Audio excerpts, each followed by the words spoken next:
Мы закрыли очередной подбор таким вот чудесным автомобилем Audi A3. Так бы мне хотелось начать это видео, но, к сожалению, мы подобрали автомобиль, в котором в гарантийный срок возникла ошибка. А так как мы даем гарантию на автомобиле, который мы подобрали, сейчас мы будем устранять ту неисправность, которая здесь выявилась. Уже предварительно мы знаем, что случилось, что надо поменять, поэтому мы находимся сейчас на сервисе Авторай, и здесь мы будем менять датчики давления в коробке DSG. Следите и смотрите, и накидывайте всяких комментариев, что мы делаем правильно, а что неправильно. Теперь я готов, чтобы раскидать эту машину, посмотреть, что там внутри, поменять нужные запчасти, чтобы она потом радовала наших заказчиков и клиентов. Погнали!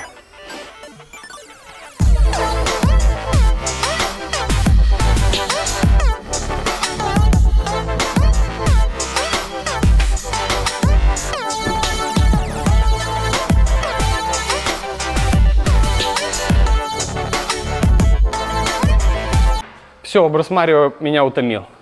Слишком теплая кепка, слишком непрозрачные очки. Ничего, подняли машину.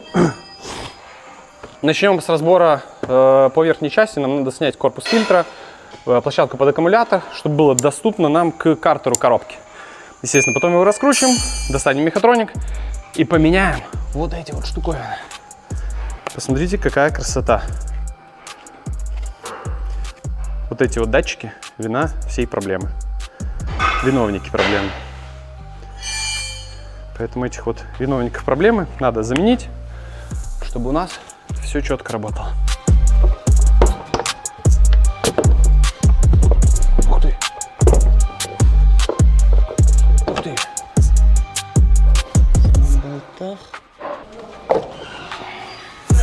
Корпус фильтра уже демонтирован. В Ваге это делается все максимально быстро. Отсюда мы уже видим корпус коробки, видим разъем на нее. Понятное дело, что стартер тоже тут виднеется. Сейчас скинем еще аккумулятор и общую площадку, и будет доступ у нас побольше к самой коробке. Погнали дальше.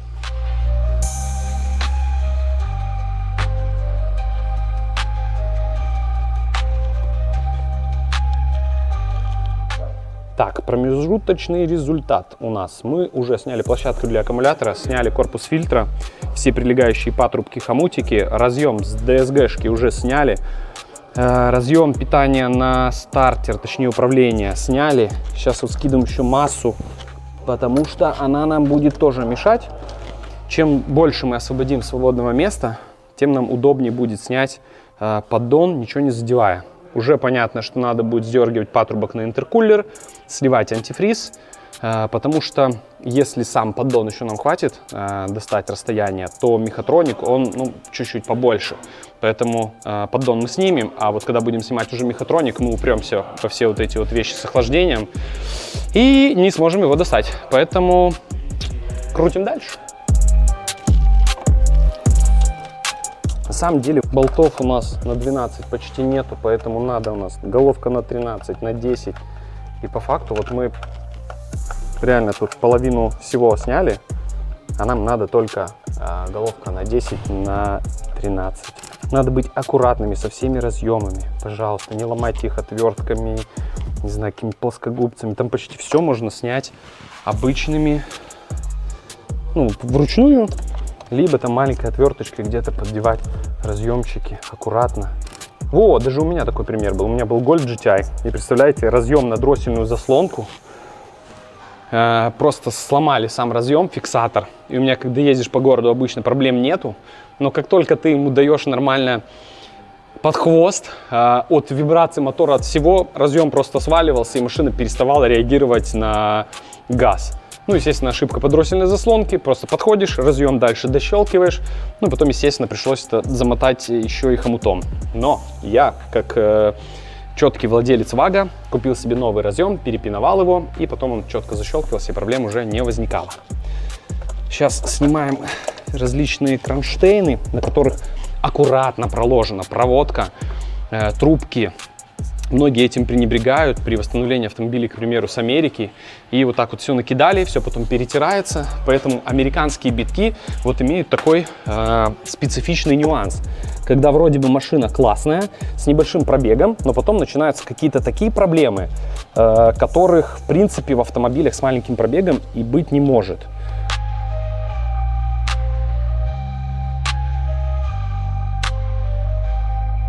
Сейчас нам надо скинуть защиту, чтобы у нас был доступ к нижней части системы охлаждения, патрубок интеркулера. Скорее всего, надо будет слить антифриз, ну и посмотреть, как это все дело вообще выходит. И нижние болты нам удобнее открутить будет снизу.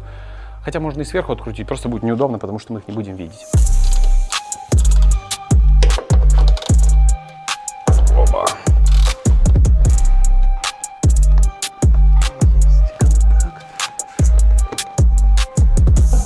Ну, Миш, ну! Заломал все видео. Живак, он должен круто, быстро сниматься. Ну, а ты долго снимал. Сейчас ставь и все. На монтаже подрежешь. Слушай, я тебе скажу, на самом деле, очень много, простите за выражение, на рынке БУ автомобилей, когда пишут шильдик Quattro или X-Drive, а по факту полного привода нету. И это такая хитрость, что просто жесть. То есть, естественно, машины с полным приводом всегда дороже, а особенно пользуются больше спросом на потребителя русского, потому что у них все-таки зимы суровее, и люди хотят быть более уверенными, скажем так, на дороге, поэтому для них это важно. Реально приезжаешь там, полный привод X-Drive, заглядываешь под переднюю подкрылок, а полуосей нету, либо там на шильдик смотришь, а там S-Drive, а не X-Drive, и такой, а что, как? Он такой, ну там заполняли заявление, там друзья, знакомые, товарищи, я не знал, или еще что-нибудь. А в Audi-то сложнее, потому что задние полуоси особо там через колесо не просмотришь, надо где-то ложиться, смотреть. Тем более шильдики вешают и на крышке багажника, и на панели. Поэтому тут либо в диагностике уже смотришь, что это не полный привод, либо смотришь по мотору, потому что тоже у них не все модификации ставились на полный привод. Допустим, если это А4Б9 и полный привод, то там только модификации со 190 сильным мотором. Вот, естественно, уже по шильдику этот. Но это вот такие вот тонкости, которые надо знать. Я обращаюсь в нашу компанию по автоподбору. Наши специалисты эти тонкости знают. Откручивание. Оба. Итак. Оп. Опускаем машину, потому что нам надо открутить верхние болты по блоку мехатроника. И будем снимать крышку картера для того, чтобы уже добраться до самого мехатроника. Промежуточный итог. Мы разобрали все по верху, мы разобрали уже все по низу, открутили поддон. Он у нас всего на 4 болтах. Сверху 2 по уголочкам и снизу 2. Уже все открутили. Сейчас будем аккуратненько поддергивать сам поддон с прокладки, чтобы ее не повредить. Сольется еще какой-то остаток, там минимально масла, пару капель. И у нас будет уже доступ к самому мехатронику. Будем его откручивать, доставать и менять вот эти вот датчики, которые доставляют нам столько проблем. Мы наконец-то его видим. Слушай, это точно ВАК? Блин, ну есть вопросы. Точно ли это ВАК?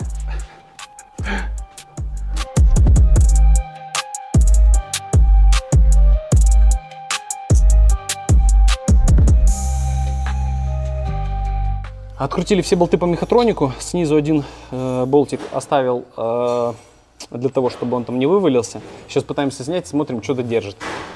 Ну, уже открутили, сейчас будем доставать мехатроник. Но вспомнил одну интересную историю с детства. А почему из детства? Потому что я любил крутить машины. И первая машина, в которой я сделал капитальный ремонт мотором, это была BMW E36 с мотором N52.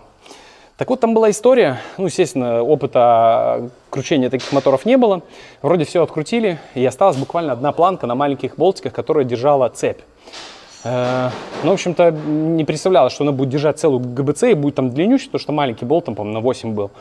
Ну, и друг говорит, да он что-то держать ничего не будет, но я знаю, я точно знаю.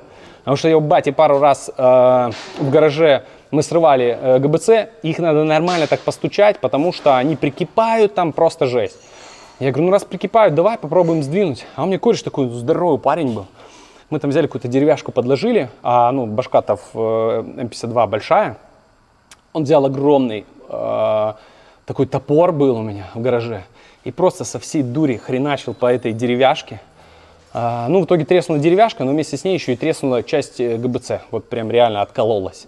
А за счет того, что там был очень специфичный сплав, примонтировать его было крайне тяжело. Плюс там надо было плоскости, чтобы были классные. Ну и в итоге пришлось поменять целую головку. Ну, в итоге она снялась потом без проблем после того, как мы открутили один этот маленький болт. Поэтому при демонтаже вот таких вот вещей обязательно уделяйте внимание. Если не знаете, лучше почитайте мануал, чтобы потом не влететь на деньги. Потому что раньше, будучи еще там студентом, я попал на 200 баксов. Для меня это была колоссальная сумма. И было очень плачевно, потому что пришлось обойтись без большого количества обедов в студенческой столовке для того, чтобы вот этот момент перекрыть в своем дырявом бюджете. Бля, дырявый бюджет. Большой твой друг сделал Уф. вещь. Це мехатроник. Вот так вот он выглядит. Вот так вот он течет. Потому что это гидропанель, в которой находятся мозги той самой коробки, которая управляет всем, что есть внутри.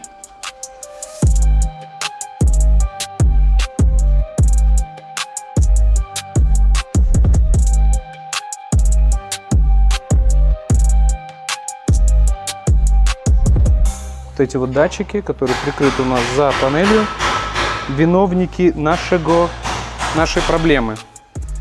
В плате их надо будет демонтировать. Я тебе скажу, что это датчики. У нас здесь есть маркировка, и у них вот отличие. Вот SMP 132 42 420, а эти, по-моему, 500-е. Ну, короче, последняя ревизия. Тюнинг будет? Тюнинг, да. По крайней мере, точно будет держать больше ланчей. Мы поменялись ролями. Я решил поснимать. А так как оператор у нас не просто оператор, он еще делает.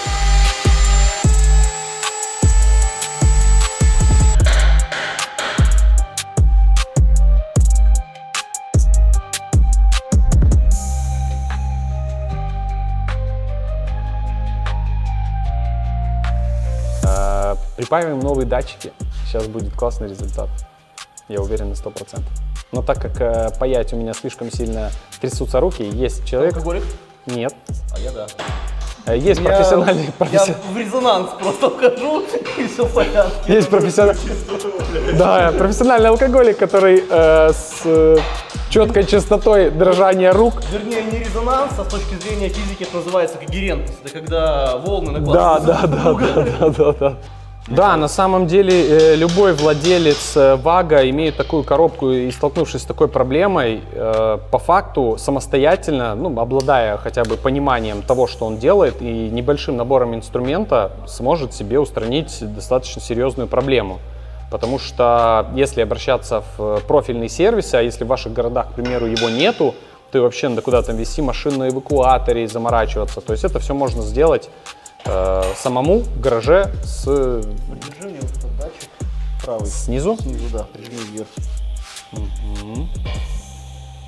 Сейчас появится куча всяких специалистов, которые на этом зарабатывают деньги и будут говорить: ребята, вы сейчас просто раскрываете все наши секреты, теряете наш сами доход. деньги, да, и...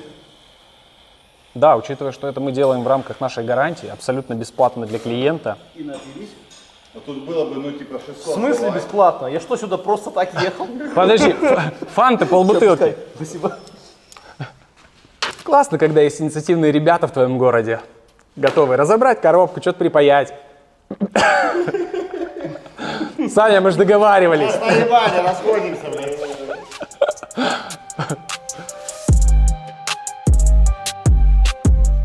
Перепаяли мы датчики, поставили уже все наверх. Сейчас будем собирать все обратно. Не, уже все помыли, поэтому будем собирать все обратно, заливать масло, накидывать все сверху, подключаться диагностикой, заводить и проверять. Надеюсь, все пойдет заебись.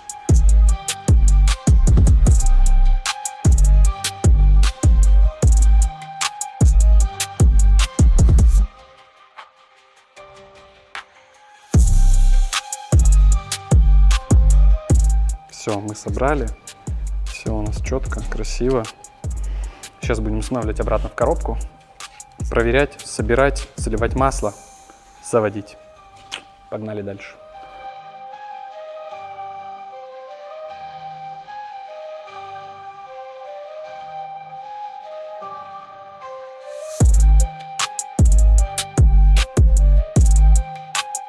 В общем, большое спасибо СТО «Авторай» за то, что предоставили нам рабочее место, рабочий инструмент и подъемник, без которого бы сделать это все было бы намного сложнее. Короче, вспомнил одну историю веселую с автоподбора. Коллеги пишет клиент, подбирали машину, там Toyota, не помню какая Toyota, да не суть важна. Пишет, ну, суть важна, что это определенной марки машина. Ну и клиент пишет, а там тачка типа ровная, по-моему, даже без окрасов, еще что-то, ну, то есть вероятность того, что там замена была бы каких-нибудь подушек, ремней и прочего, ну, нулевая. Ну и клиент как бы пишет, приехал домой, там сдалека откуда-то, и пишет сообщение гневное с фотографией, говорит, ребята, говорит, а что за ерунда такая, вы мне подобрали машину, в которой ремни стоят от Сиата. Понимаете? Ремни безопасности от Сиата. Я думаю, ребята, кто там прям на слуху английский, на хорошем уровне, поняли прикол. Потому что он сфотографировал ремень, на котором написано seat belt. Ну, как бы вы понимаете, да? Ремень безопасности, поэтому в любой марке он будет называться вот так вот, он не будет написан там ремень безопасности русским языком, а все пишется английским, поэтому seat belt это, в общем-то, не ремень от Сиата, а ремень безопасности, который есть в любом нормальном автомобиле. Вот. Ну, естественно, клиенту пояснили, рассказали, но как прикол себе оставили в архив. А, коммент. Да. Я думал, мент. Да, ставим поддон. Немножко добавили герметика, потому что у нас тут, ну, скажем, раньше было использовано тоже герметик. Прокладку там оперативно не установить и не заказать. Поэтому добавляем герметик. Нормальная практика.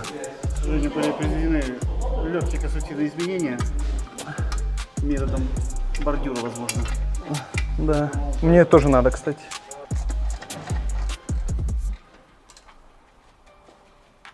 Все, мы уже собрали, сверху декоративные крышки даже поставили, корпус воздушного фильтра, аккумулятора, накинули клеммы, и у нас сработала супербыстрая доставка Czech Auto Parts, потому что надо было нам подвести масло, которое мы будем сейчас заливать в коробку и уже запускать, все тестировать, дай бог, чтобы все заработало классно. Заливаем масло, у нас есть очень классное приспособление, там есть такой мерный стаканчик, поэтому перелить тут невозможно. Когда перельется, естественно, оно начнет вытекать. О, благодарю вас, Михаил. О, Михаил Тряпочкин. Михаил Тряпка. Нежнее. Да, и плавно нажимаем. Ага. Все, паркинг. Да, слушай, прям у меня не сильно течет. Отлично. Все как по мануалу. Кайф. Наш ремонт подходит к концу. Мы уже сделали тест-драйв, нагрузили машину во всех режимах, обязательно прогрели коробку, точнее ее масло там почти под 100 градусов, потому что вот эта проблема, она именно проявляется в определенных тепловых режимах. То есть, когда масло в коробке сильно разогревается и датчики начинают барахлить и давать сбой. Поэтому мы ее нагрузили, проверили во всех режимах, все работает идеально, классно, коробка переключается так, как надо, естественно, вопросов никаких нет. Суть этого ролика такова, чтобы вы понимали, что мы абсолютно простые люди. И я вот сейчас стою перед камерой, снимаю для вас это видео, потому что я очень дорожу репутацией и работой нашей компании. Я с самого начала кучу времени вкладывал для того, чтобы мы развивались, прогрессировали, о нас узнавали только с хорошей точки зрения и так далее. Поэтому для нас очень важно, чтобы репутация поддерживалась на высоком уровне. И поэтому, когда вы заходите к нам на сайт и там написано «Автоподбор с гарантией», это не просто пустые слова, которые я там напечатал на компьютере, а это именно гарант вашей безопасности, когда вы обращаетесь к нам за услугой. Поэтому в данном случае, когда вот автомобиль прошел какой-то промежуток времени и случилась эта неисправность, конечно же, я эту ситуацию оставить просто так не мог. Но так как вот я стою перед вами и на честном слове даю вам гарантию на подобранные автомобили, я надеюсь, что этот ролик будет именно с такими приятными моментами для вас. Ну и вообще, когда обращаюсь в нашу компанию, я надеюсь, что для вас послужит это хорошим мотивом обратиться именно к нам, потому что мы стараемся, мы делаем работу и делаем ее максимально качественно. Но так как этот автомобиль был подобран нами в рамках услуги «Комплексный подбор», мы все вот это сделали. Надеюсь, вам понравилось. Вы понимаете вообще, что мы разбираемся в машинах, любим это дело и всегда с радостью в них поковыряться. Поэтому всем спасибо за просмотр. Пишите комментарии, ставьте лайки и подписывайтесь. Дальше будет еще интереснее. И отдельное спасибо автосервису «Авторай», которые предоставили нам рабочее место, подъемник, инструмент. Карьерная 2/1, город Брест.